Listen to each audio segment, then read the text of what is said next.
A lot of the executives that were in favor of having somebody like this thought it was a one and done. By hiring this person, everything with data would be fixed magically. But that's not the way that it's played out.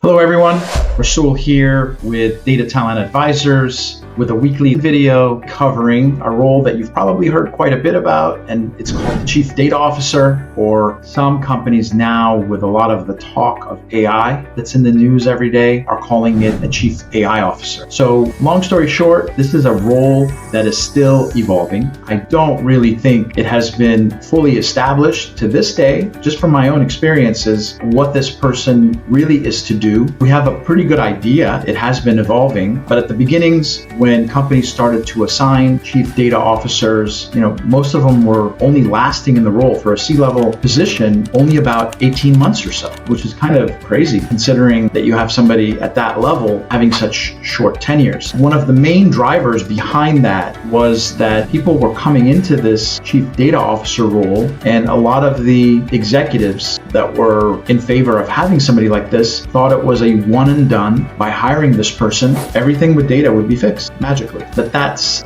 not the way that it's played out, because this person coming into this role really has to be communicated well with the organization, with the employer, what they're going to be able to do. By having this person overtasked, which was really the problem at the very beginnings, by covering things like analytics, innovation, the actual master data management, data governance under their wing, was really a lot, especially when you're going into a large organization. And that's why the PwC survey that was taken in 2021 of the 2,500 largest publicly traded companies, in 2021 still, we only had about 21% of companies that actually had a CDO in place. That's why. Still, companies are kind of warming up to the idea. But the other thing is the actual role itself, the individual, their duties needs to be assigned a little better. And that needs to be, even in the hiring process, part of the negotiation process when you're getting the job, to be able to determine some of those expectations so that you don't fail in the role. Now, as far as this particular role goes, I didn't really talk about the reporting structure, but chief data officers, because it's a C-level role, you would think it would report into the CEO. But for the most part, from what I've seen in my own experiences, they usually report into the CIO or the CTO of the company. Rarely are they reporting into the CEO. And actually, as an organization, if you were to have a chief data officer role and you had them reporting into the CEO, that's actually a positive thing. A lot of CDOs would appreciate having that level of visibility in the organization to work directly with the CEO versus the CTO or the CIO. Again, there's different schools of thought on this, but the big thing here is that you've got a chief data officer,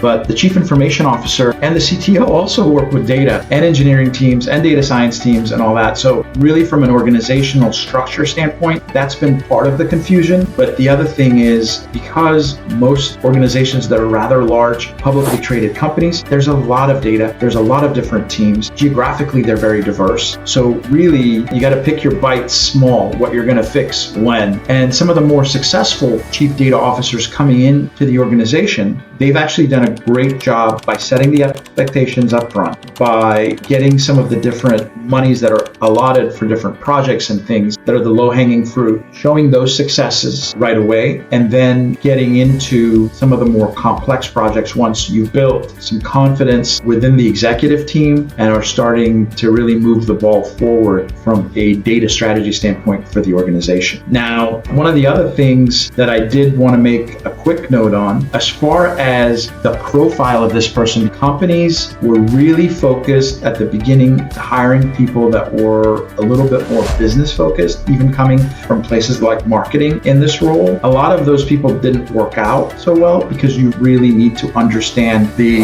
analytics, the data side of things as well. So it's kind of a purple squirrel in a way, as we would say in recruiting, that this individual not only needs to understand data and be a great communicator, but part of their role is to be somewhat of an evangelist within the organization and also be able to talk and influence certain departments by showing them the value of really getting their data strategy in line, what that can do for that vein of business. So it's kind of a complex role. Some of the major areas that people need data to help them. We talk about analytics and data-driven decision making, but it's really to operate more efficiently at the core of it. But there are all kinds of products and services, if you understand what data you have, that you could be offering as a company that, I'll be honest, a lot of large organizations kind of missing that boat. And what happens is over time, they just eventually acquire a company that essentially did with their own data sometimes what they could have done on their own and created a center of excellence on their own. So long and the short of it, okay, your chief data, your chief AI officer, they're reporting usually directly to the CIO or the CTO, rarely to the CEO. A way you can make this role attractive to potential candidates is by having them report into the CEO. The type of profiles that we found to be quite effective are people that have somewhat of a technical background. They're pretty strong from a business acumen, but also a really good communicator and able to navigate the organization as an evangelist by showing business value to individual departments or veins of business as a way to show them how really having a sound data strategy can actually help them with their business objectives. Okay, so at a high level, that's kind of a little bit about the Chief Data Officer. I hope it's been helpful. As always, if you've liked this video, make sure you hit the notifications button. If you have questions or anything, you can always come to us at www.datatalentadvisors.com. But please do share this video with your colleagues. Make sure to like it. So thank you very much for your time today, and I'm over and out of here. Bye-bye.